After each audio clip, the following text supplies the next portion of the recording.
Using statistical data in one of the maps is also quite simple, but can be tricky. Click Statistics. Now we can go with some of the ready-made statistics, such as population and households, or we can upload our own spreadsheet.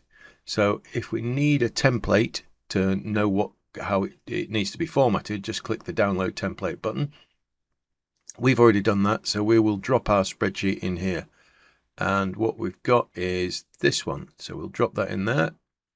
And that gives us the column name, which is name, obviously, and the data that we're going to be importing, the numerical data columns.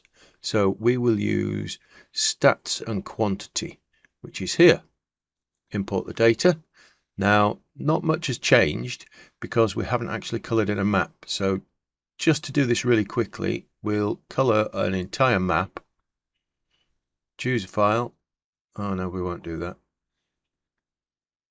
We will go, what will we do? Dots, page table, map metrics. I will try this. Might work. Import. There we go. So we've got a map imported, all colored in, and we've got, if we go back to statistics, we can see we have the quantity, whatever was in the quantity column. It might have been sales data for each particular postcode, might be number of stores, number of households, whatever it is. So we can see here, these are the totals for each of the colored in regions. Now, if we change one of these, so for instance, we zoom right in and we start changing different areas, you can see up here the numbers change as we select and deselect them. Like so. And say we select a great load, continue, changes as they say.